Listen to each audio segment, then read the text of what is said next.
edition of the Hindu Lit for Life. The program will begin shortly.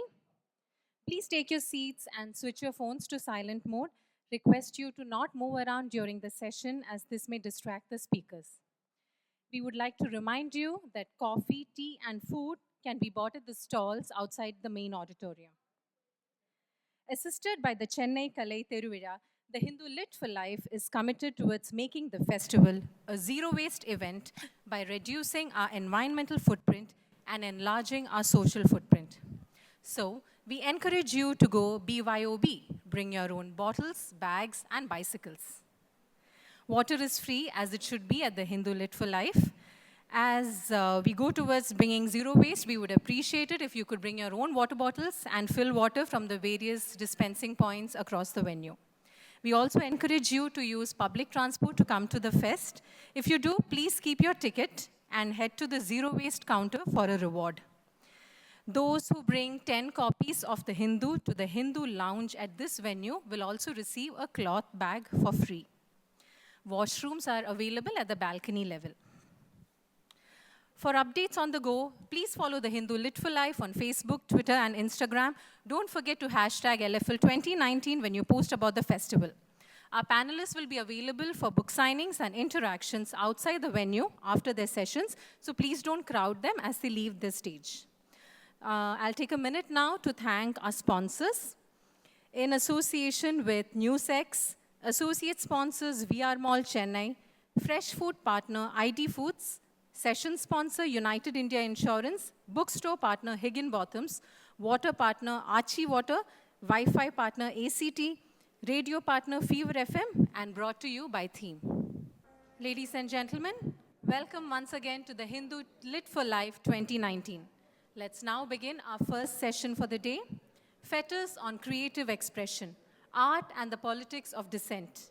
Here to lead the discussion are Chandan Gowda, Githa Hariharan, and TM Krishna with Kamini Mahadevan.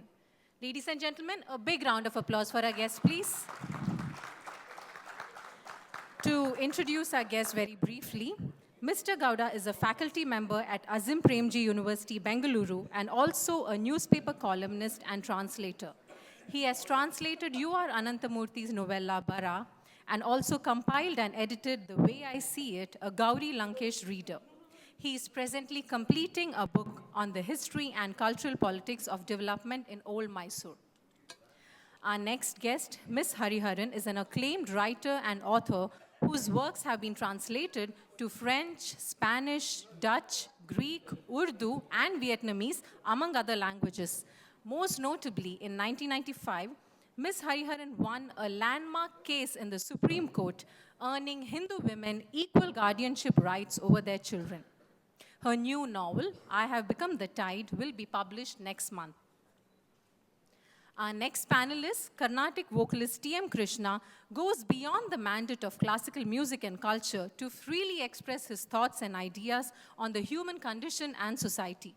A published author, he is the driving force behind the Urur Olkot Kupam Vira and the Swanubhava initiative. In 2016, Mr. Krishna received the prestigious Ramon Magsaysay Award. Moderating this session is Kamini Mahadevan, who has had a long and exciting innings in publishing. She was with Penguin Books India for almost 2 decades before retiring as consultant editor. She has published a host of eminent writers from U.R. Ananthamurthy, David Shulman, and Arundhati Subramaniam to Vijay Nambisan and Shashi Tharoor, among others. I request Ms. Mahadevan to take this session forward. Thank you, Julie. In recent years, we've been seeing an upsurge of intolerance to dissent. We have, of course, in Tamil Nadu, we've had Perumal Murugan's work, which was translated as One Part Woman, and which became very controversial. And then, of course, we've had T.M. Krishna's recent controversy over singing Christian and Muslim hymns in Carnatic style. And even more recently, we've had Kerala Muslim organizations like this SDPI and Muslim Students Federation who have raised protests against a prize-winning school, Kitab, in which a girl wants to call out the azan like men do. Why are we seeing such an upsurge in dissent in recent years? Githa, would you like to start? Krishna, why don't you start? Come, we're nearest. In India, we love to talk about tradition very often. I think we also have a tradition of intolerance in this country. I think it's important to first acknowledge that for years and years, for decades and decades, we've allowed intolerance to simmer, to stay maybe many times beneath the surface, sprout up once in a while and go away. Now, once you have then disposition in a government that believes in very strongly homogeneous, in my opinion, a very vulgar idea of a country, and proposes that this country should only fall into that model, that inherent intolerance that is beneath the surface with many people, including probably many of us sitting here in this thing, is tapped upon as an opportunity and exploited and allows it to just explode in the way it has. And what we are seeing today is that explosion. And this is being aided, abetted by people in power, people near power, people not so near power, people who hear about power, and all these people. And that is what is happening today. I think we are witnessing a result of something that we did not address and we should have addressed culturally. Not just politically, culturally, as communities, we did not address. And I think that is something we should first recognize. And the upsurge is very obvious because you're trying to create an identity out of this country, which these people who are aiding this believe is not the identity. This upsurge is fundamentally against the constitution of this country, the spirit of why this country came into being. And I think the ultimate goal is to alter that fundamental constitutional framework of this country. I think, Githa, you would have something to say about the constitutional bit here. Yes, I know this is something we have the present establishment to thank for. All of us are making friends with the Constitution again, finding out what this guideline is. I just wanted to first unpack a little bit this word intolerance. It's a kind of a code word, I think, that we're using because it's a kind of common denominator when people disagree. In 2015, when awards were being returned, we hit on the word intolerance because that is something everyone could agree on. But really, I think if you bring that word and the constitutional reference you have made together, I think what we're talking about is degrees of exclusion. So this is not to say that before the last 4 years with the BJP at the helm, with the RSS doing the remote control and so on, that we didn't have exclusion. We have all kinds of old fault lines of exclusion, caste, gender, so on. So nobody's forgotten that.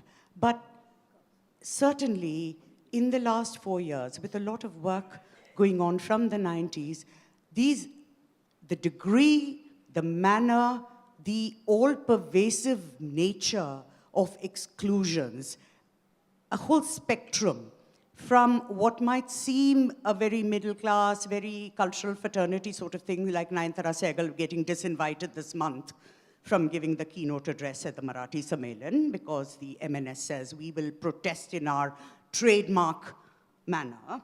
So from that to people being arrested because they have been working all their lives to represent those who are relatively voiceless. So I think this is a whole gamut we have to look at. And I want to say at the outset, while we are all confident, more confident about talking about our own cultural practice in this atmosphere, that we are at a point in time when we are no longer seeing ourselves as novelists or teachers or translators or musicians or publishers. We are actually in this period of an acute flare-up of a chronic condition of exclusion. We are seeing ourselves as citizens. Chandan, maybe Yeah. you should bring in this thing, that how you define citizens and in a social science sort of way, yeah, and in relation to culture.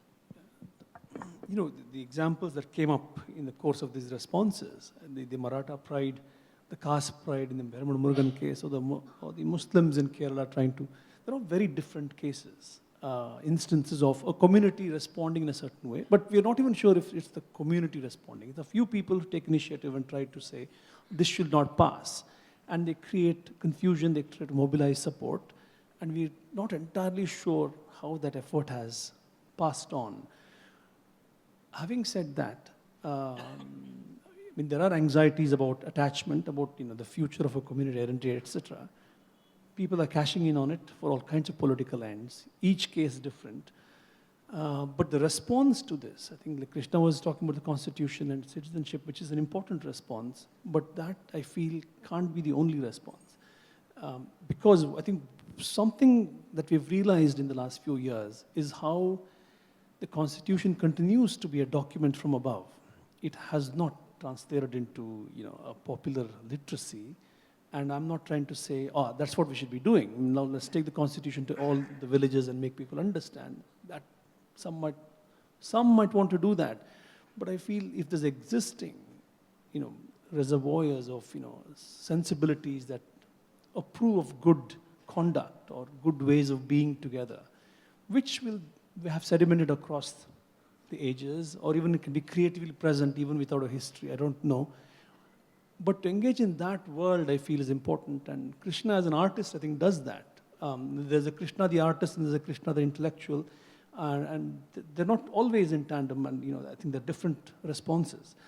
I feel it's important, and it's slow, it takes time. You can't have instantly worked out beautifully creative responses that have long-lasting effects on getting people to think better.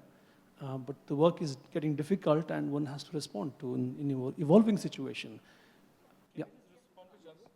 I think there's one aspect we have to look at, irrespective of what we believe in, or is the inherent fear on all sides.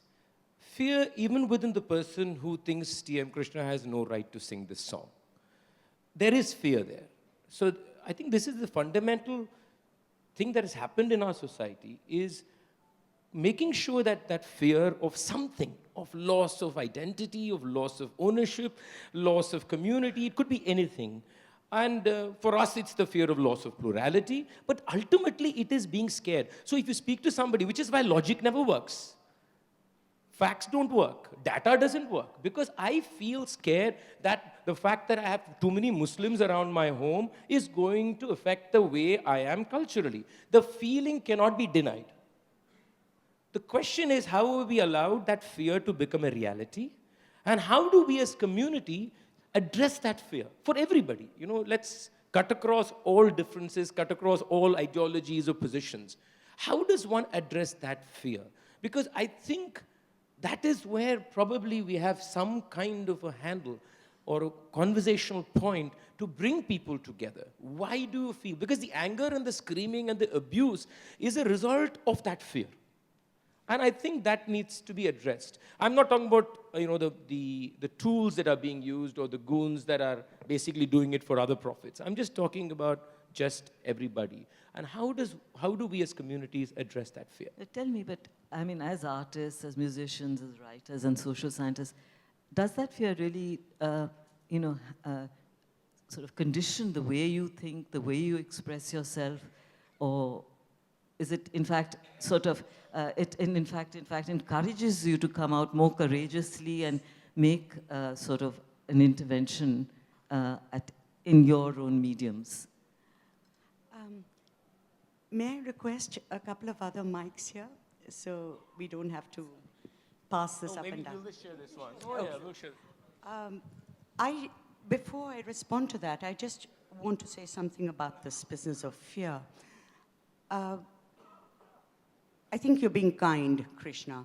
I think a lot of the so-called fear you're talking about is, let's say that at least now, we are living in times when some of this quote-unquote fear is the result of, I think, a political use of differences, perhaps prejudices that have always existed. And I think you cannot look at different sorts of fear without also looking at the impunity that coexists with the fear. 5 people can stand outside Prithvi Theatre and make sure a play is not actually staged.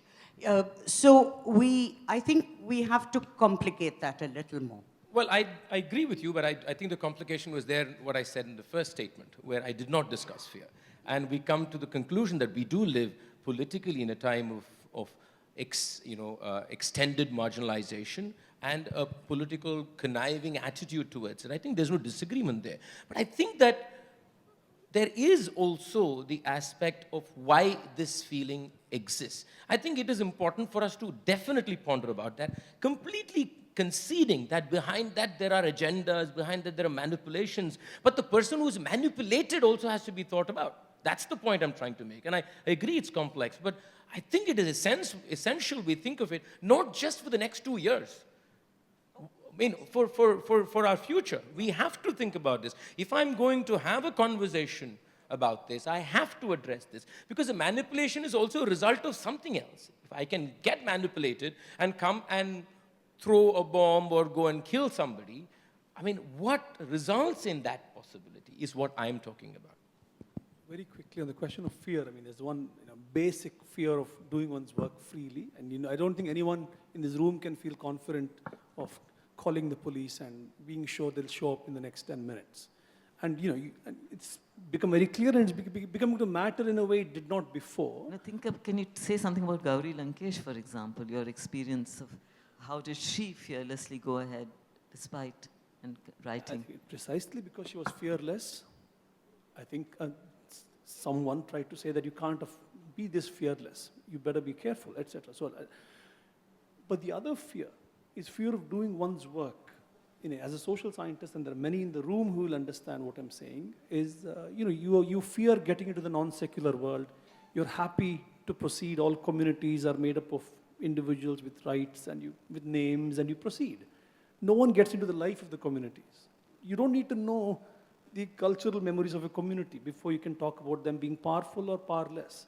And for you to understand communities on the decline, communities on the ascendant, both of whom are feeling apprehensive in different ways, you have to have a really fine sense for what they've gone through to be able to address it properly. And right now, the legalistic reasoning that we see more often is not helping. I think that's adding to the problem.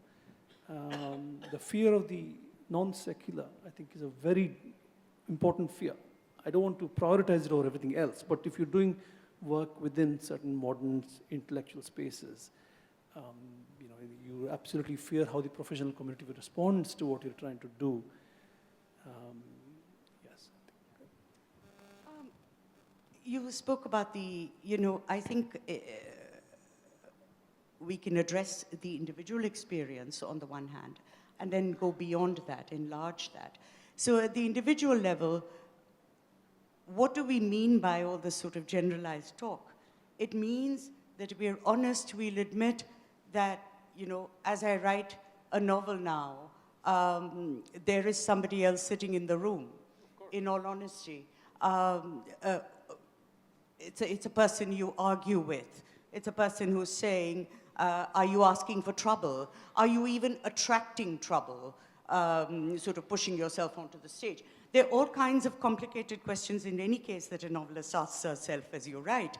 But now there is, what shall I say, a potential censor sitting in the room with you. And I think it's best to admit that.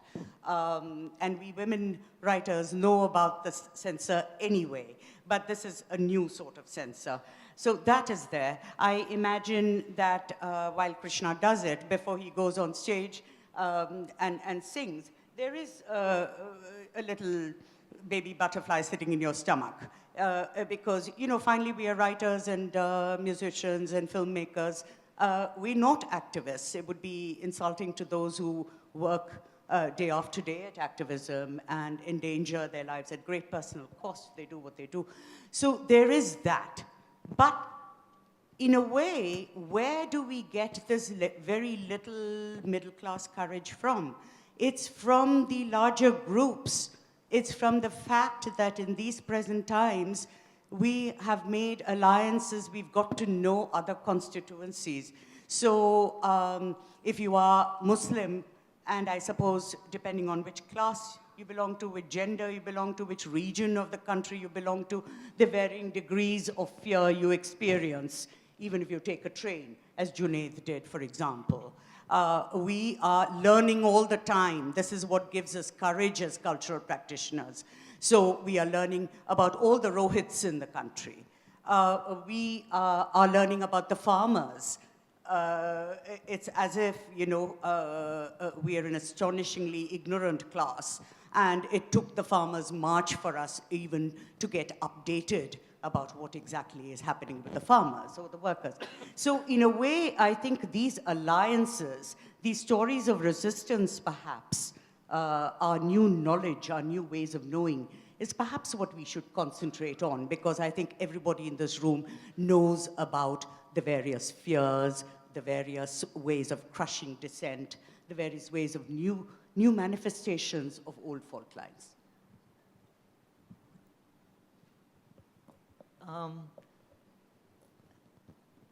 Tell us now, wouldn't you say that, I mean, when artists, as you said, they have a confined role, they have a special role in society, but I mean, do they not also sort of educate citizens through their works? I mean, the middle class citizens through their works. I mean, people who, you made that point obliquely, where you have an alliance of all kinds of artists, where artists come to ally with other groups in society and at least understand and appreciate their point of view. But cannot they, artists, step forward in building up and educating citizens, middle-class citizens, in building up a voice? I don't know if I'm making myself clear. I think the education need not be addressed to the middle class alone. There's a way of talking about the world that can appeal to everyone. And it may sound naive, but I think it is possible. If you're an artist, you are trying to reach out to everyone, not to a section. And by artists, I have a broader sense of Gandhi is an artist, Lohia is an artist, in the way they're talking about politics, in a way that they feel the truth value of which should appeal to everyone. And that is something important. And for which, again, like I said before, a certain extraordinary fine sense for the world in which you're working has to evolve, which you often don't see. So the fundamentalism is real, but the politics of resisting that, which is shaping up, can seem disappointing in many ways because the work required to really take on is of a very different kind. And of course, we need to sometimes respond instantly, and law is important to go to, the constitution is important to go to. But in terms of fashioning a liberal order that need not necessarily address everyone as individuals first with rights before saying anything else, which is how modern political, modern political discussions often presume that to be the natural way of doing things. So talking about dissent, I think even there are dominant forms of dissent, which are trying to scuttle, or which willy-nilly, not by design, so other ways of thinking about how else do we talk about goodness and sanity and refinement and civilization, I think are needed. And I think I think we are in a schizoid moment of having to work between different styles of thinking even. I mean, we are no longer in a luxury. Gandhi of the Hind Swaraj never bothers about human rights. But if you were to write the Hind Swaraj today, I think we can't afford to be as completely indifferent to it the way he was. That's a reality. But that can't exhaust your sense for politics. And in fact, certainly not, as all these events have shown, that your response has to show a better sense for different styles of liberal values that exist out there, that may not see themselves as liberal, but you have to recuperate them, excavate them, work with them, or even create them while saying they're old. A beautiful Gandhian trick, everything he did was so utterly new, but he said this was old, and it appeared old. I don't think it's so much who educates who. I think it's a question of talking about education. Because when we say culture, we've got into the bad habit of believing that the cultural function, as we say in India, is culture. It's not. And we know that education is very much education, science, reason. These are all part of culture, and this is the site of the battle today. And I think it is key that we look at what is taking place in education. In Gujarat, there was to be a seminar on caste that Ghanshyam Shah, the social scientist, was organizing, and they were not allowed to have the seminar. Now, obviously, a place of education, if you're not allowed to have a seminar on India, and please tell me who would disagree that how can you study India without studying caste? But you were not allowed to have a seminar on caste. And then, of course, the prime example of Ramanujan's essay on the Ramayana being dropped from the Delhi University syllabus. And it's very interesting to remember what the ABVP gave as a reason for this. They said, talking about the many Ramayanas, in short, talking about multiplicity, might confuse the student. So this is to protect the student. Now, if we start off with the premise that this is a country of multiplicity, even this room, though we are fairly homogeneous in class, is still fairly plural. How do you educate a person? How do you learn? How do you teach without addressing, engaging with this multiplicity? So that was their fear with the Ramanujan essay. And I think that is actually a metaphor for both our ills as well as our resistance, that whether it is education, whether it is our cultural practice, that you have to engage with this multiplicitous, which is not always an easy thing, because sometimes it is collusions and alliances, sometimes it is collusion. So I think that's where... A very quick footnote. I think the Ramanujan essay is an interesting episode, because A.K. Ramanujan is not electorally, if he's dispensable. I mean, it doesn't mean anything. As a modern intellectual, a university is being vilified as a place where horrible things are taught. They will not pick on the Bhakti saints who will have been far more orthodox about religion. They're very careful. I think these are all carefully worked out strategies. Like if someone were to say Ramanujacharya didn't care to comment on the Upanishads, these don't seem to matter to him. It's a different. They will never pick on him because he's an icon of an important caste community. So all that I'm saying is when they say we want to protect the student, I think there's a sense of devilish irony about it, and we'll have to take them But on if I may, a quick interjection, Basava, I think that fundamentally the way we build, this whole Indianness is such rubbish. All this comes from the idea of Indianness. This notion that there is this idea of culture comes from the idea of nation building, from the idea that we're building this nation.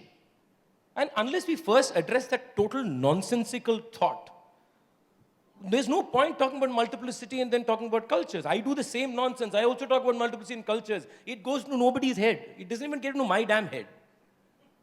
Because, just once again, I just have a few more things to say here. That's one. So I think this, unless we really completely excavate, throw, rubbish the idea of this nationhood we have built, and not just intellectually, I'm saying in engagement, culturally. And please don't trust artists. Please don't trust artists. Quite right. I want to say this, artists are special people. What rubbish. We are not special people. We love to be called special, of course. Please do. It's crazy because art is supposed to be some kind of way of bringing people. No, forget exceptions in all fields. We'll keep exceptions aside. No, we are the people who are reaffirming this nationhood. We are the people who are homogenizing our community. We are the people who are creating caste. We are creating gender inequality. We are participants and aiders and abaters of exactly all that we say we don't stand for. I include the most secular artist in this. Because I talk about secularism, and what am I doing? Am I questioning my practice? No. Am I questioning what I sing? No. I'm sorry I'm loud today. Just got a little irritated, sorry. Because I just find it, I think it is wrong for us to presume that unless we are not willing to problematize ourselves as within communities, and problematize every act that we engage in. And I think artists do not do that. We are bubbles of self-affirming egos. And depending on, and I'll tell you which artists do it, and they do it because of compulsion of societies. The artists who are in the margins, who belong to marginalized. Always the protesters always come from the voices of the marginalized because it's a compulsion of where they belong. There is absolutely no compulsion for the middle class to do any damn thing. And that's where I belong. I'm not even middle class, I'm upper class, so let's even take that out. You know? So, I mean, I'm just saying that it's really, there's this huge dichotomous existence that happened. The voices of resistance come from people who have no choice but to resist. And then all of us use those voices, and that's an important partnership that you use the voices. But I'm just saying, how do we change this? How do we first accept that artists don't respond? And there is a feudalism that is inbuilt in our culture, and that we have to address that feudalism. This artist behavior is part of a feudal structure. Whether it's a bureaucrat, whether it's a politician, whether it is the Hindu. I mean, we are sitting also in a feudal structure here. Let's be very clear. And we have to be honest about that. The feudalism is right there on the stage today. So what are we talking about? But let me, if I may, yes. There must always be a kind of prosaic voice of optimism on stage. So now that Krishna has whipped ourselves in public on stage, I think it's the lungi that's forcing him to do it. But I do want to say that it is possible. And if I may give a small example, in 2015, you're right, artists are famous for not expressing solidarity, for not sort of recognizing that they are citizens as well, because they're already doing it in some indirect way through their work, or so they believe. But in 2015, there was a rather extraordinary moment which we must not forget, because we are living with that legacy, and many of us remember it quite clearly, which is that you had writers who did not even know each other, who could not know each other because they didn't have each other's languages, you know, using this state award as a gesture. It is only a gesture, it is modest. It's not going to change things forever. But since independence, it was an important gesture. They returned it not just to stand up for their middle-class counterparts in other languages, not just for Kalburgi, but also for a clerk being lynched in Dadri. I think that's important. And even more important, for the first time perhaps, academics, historians are always holding forth in public space. But writers did this, and even more important, scientists joined them.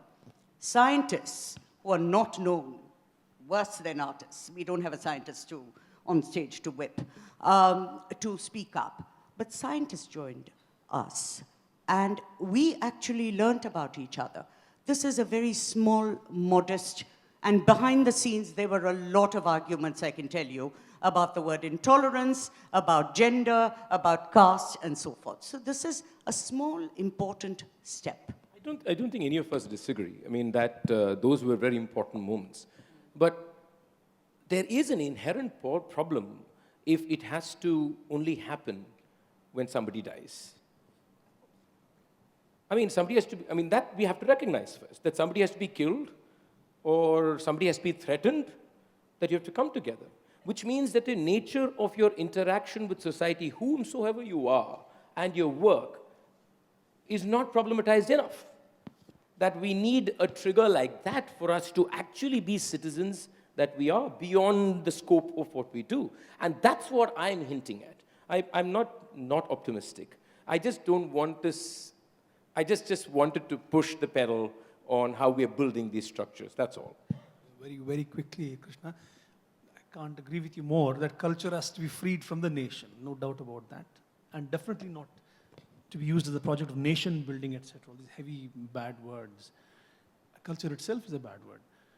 But having said that, if you want to work in the present, even in non-instrumental manners, to make sense of the world for yourself, fundamentally, just what you said about the feudal, it's so easy to designate the whole thing as an oppressive thing, which it was in many respects, but the feudal was uncomfortable about itself in so many ways. You only have to read the folk song, folk epics at that time to see how there are moments where it's actually severely indicting itself.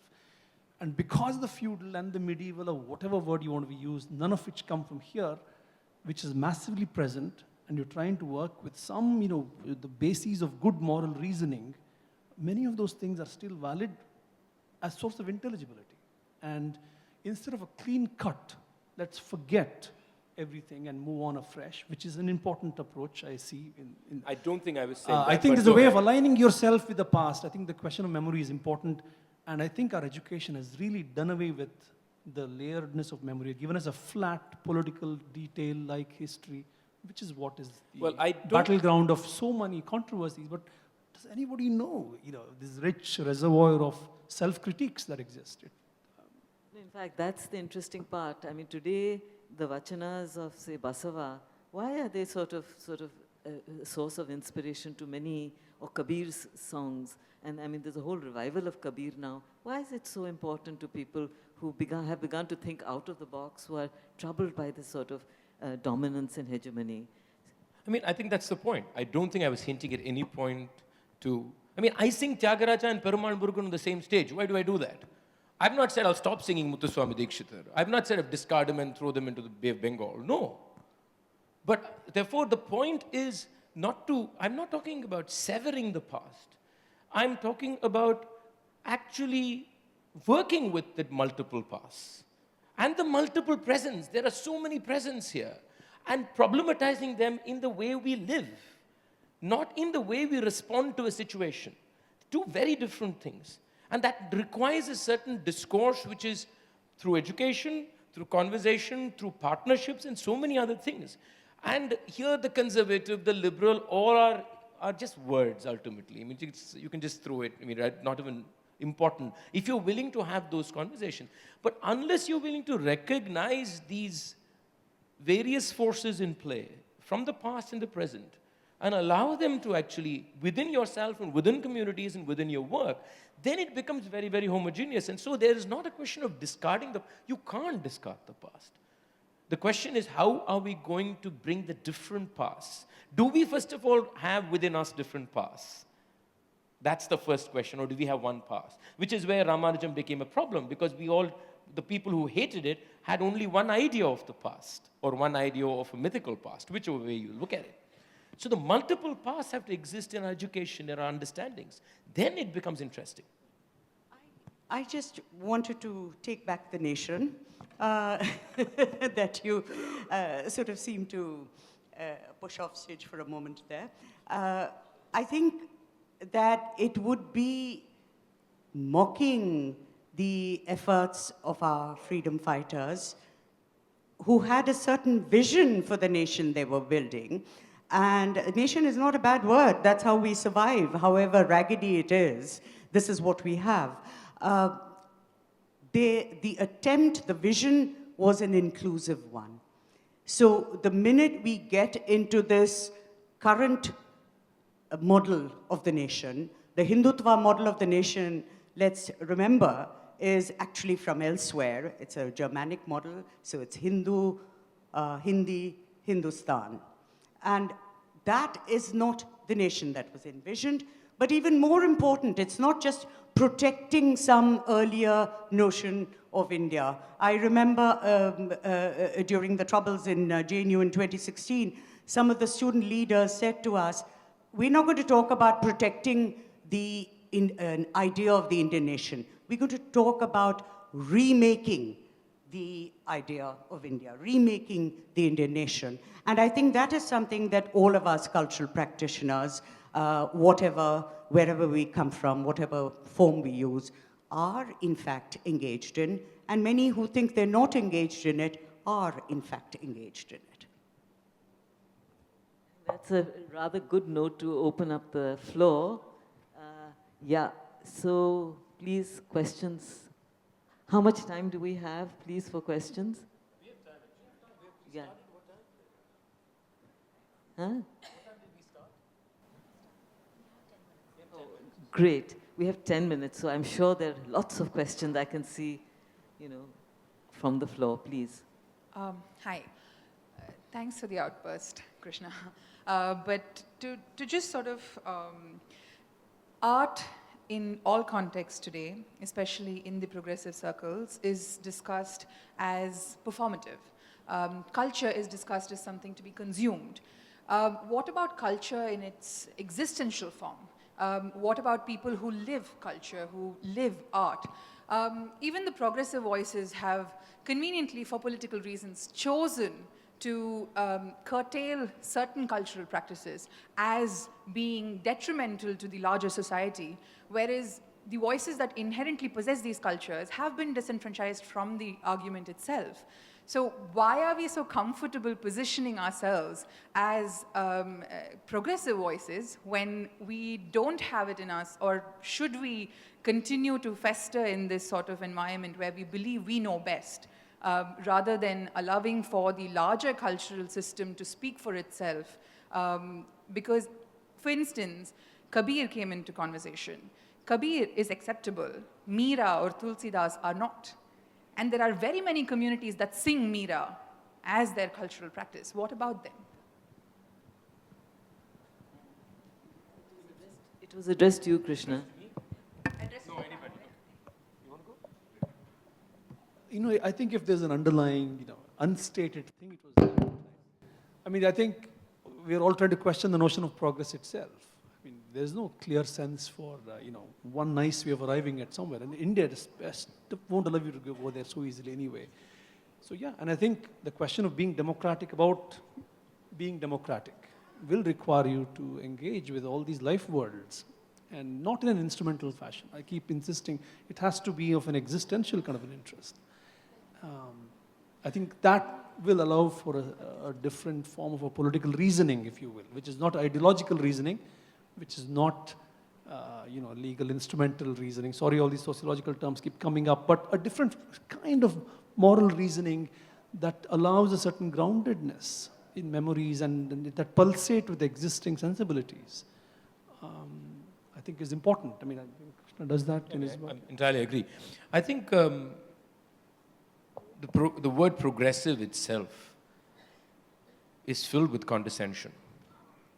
And I understand the intention behind it, and we all understand the spirit, but it also sometimes has a huge unsaid thing that the people within the progressive, within quotes, feel about themselves. Happens same thing with the word liberal too, right?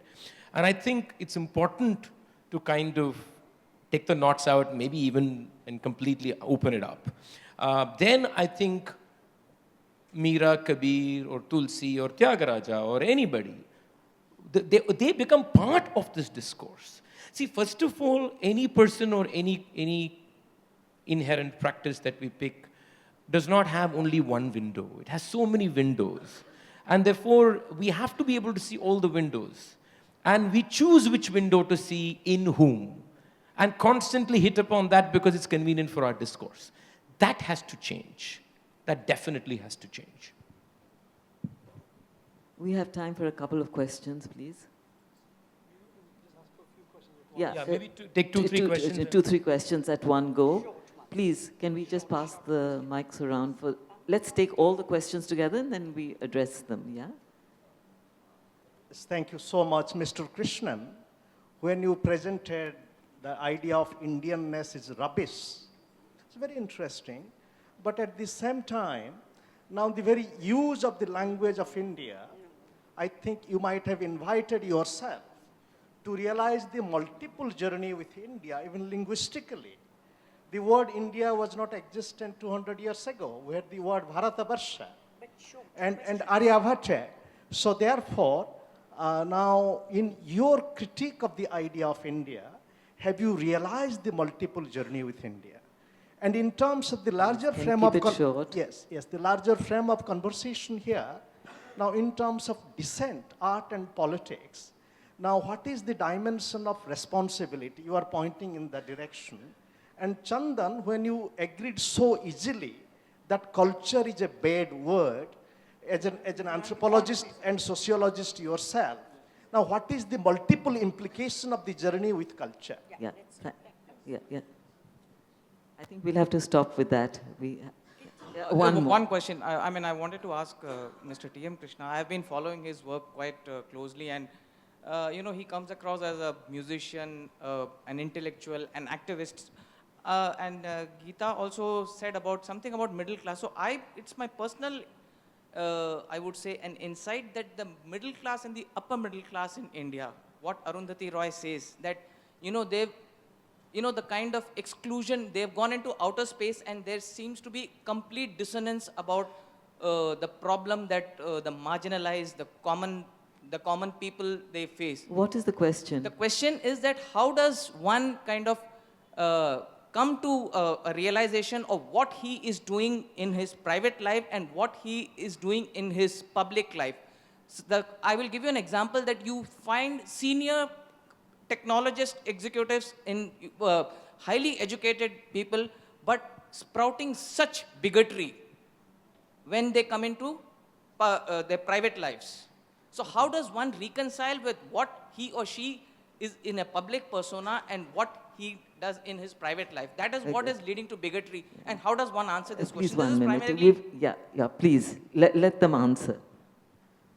Do you want to take one more question? Okay, one more question. Just one, please. Just take one more question. This gentleman here had his hand up. Can we just take it from him? Yeah. How easy is to dissent and to promote a book? Do you promote a book to dissent or dissent to promote a book? Okay, we can ask the person who's promoting the book through dissent that question. And none of us on the stage are doing that today. The last question. Dissent was learned from the marginalized communities. We learn dissent from them. That's the truth. And if you look at even Tamil Nadu, if you travel a little bit, you will see that a lot of dissent, and not only now, has been spearheaded by fisher folk, by Dalit communities. The fact is that we don't discuss it in a stage much. That is a problem. That I'm willing to agree. One second. We got your question. Just give me a minute. If you're asking why are there not more marginalized voices on this dais, I completely agree with you there is a problem in the makeup of this dais. If you ask me that, I completely agree that there is a problem, and it's important we acknowledge that problem. But if you actually, dissent is learned from the people who are directly being affected. And the fact is that we never listen to those voices, and that is something we have to learn from. And book promotion is, of course. Yeah. Last question. Yeah. May I just, let's forget the book promotion. I can assure you that most of us writers, whatever we do, our books don't sell unless you buy them. So there is just no connection, and nobody is going to read your book simply because you're on stage talking about dissent. So let's forget about that. And you don't want to wait for somebody to be killed before you read their books, right? But I do want to point out to you that the politics of whose voices you hear is not always up to individual writers or artists. There are larger, there are organizers, there's society at large. So let's not be unrealistic about what you expect of an individual artist, okay? But this whole business of learning dissent, we might not have called it that, but if I may be generous and actually share with you how some of us started out as adults, you discover we came from very comfortable positions in terms of caste, class, and so on. We women were lucky because we learned quite early what it was to be seen as subordinate, whether in the family or in public space. As a very young woman, I came to Chennai to work, and I can tell you that even getting a ration card, I was a minor tourist attraction in the office because they asked, where's your husband? I said, I don't have one. Where's your father? Where's your brother, etc. I'm giving you a rather banal example, but to tell you that that was our first awakening. Then we sought out other groups. We learned that there were women who were infinitely worse off. So these are various points of entry. And that is how dissent develops. That is how you realize that you might come from a class, but as an adult Indian, you have choices you can make about who you will speak with, and occasionally, with some fear in your heart, speak for. Yeah, one last question. Chandan? We have not responded for 2 questions. No, no. Shall I finish with Chandan? Chandan was speaking about let us start from fresh, from zero, because we have educated. No, I was saying no. In fact, he said no. He said the opposite. Yeah. So I want to ask to the panelists, the discrimination scars or wound, it is easy to forget, or what is a rehabilitation model for that, one? And number two, to ask why still Music Academy follows certain exclusion and inclusion criteria for the artist.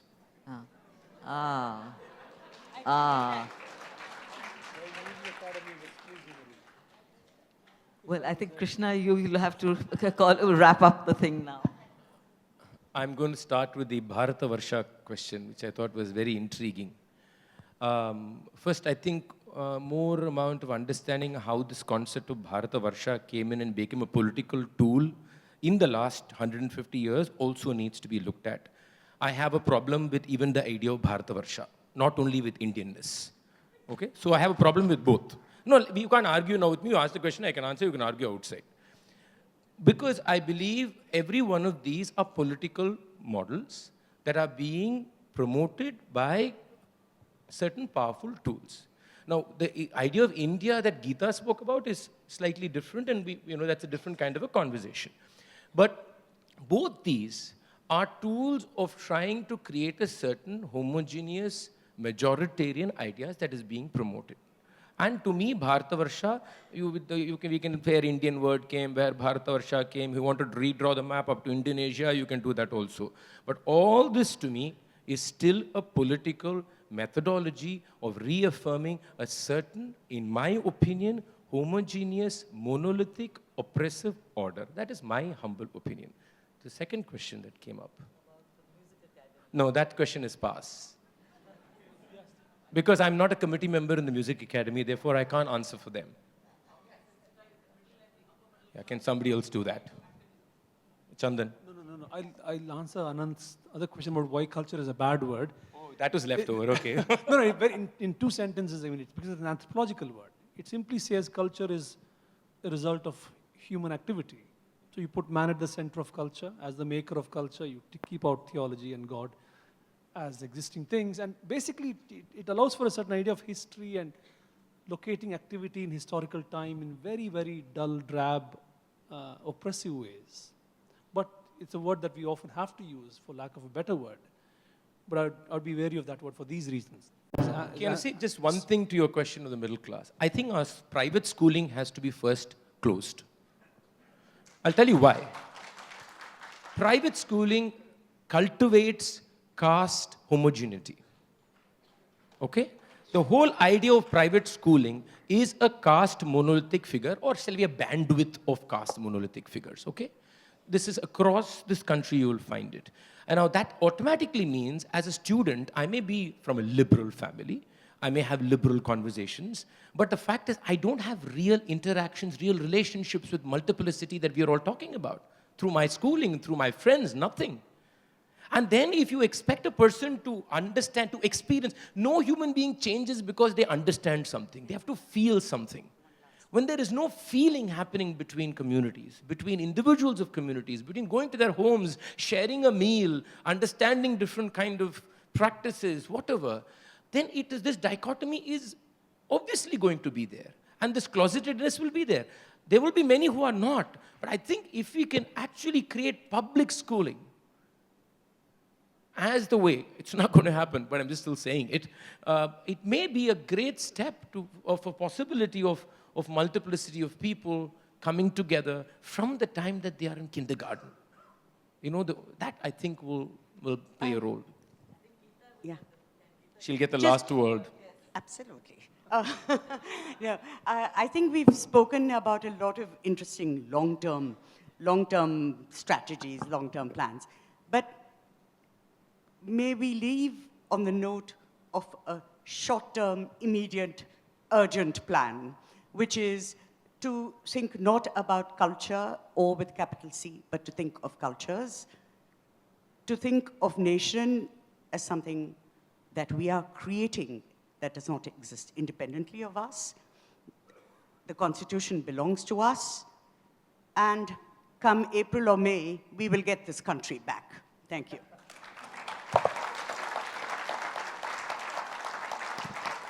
Thank you, Githa, Chandan, and Krishna. That was fun. Thank you. Thank you, dear panelists, for that engaging and thought-provoking conversation.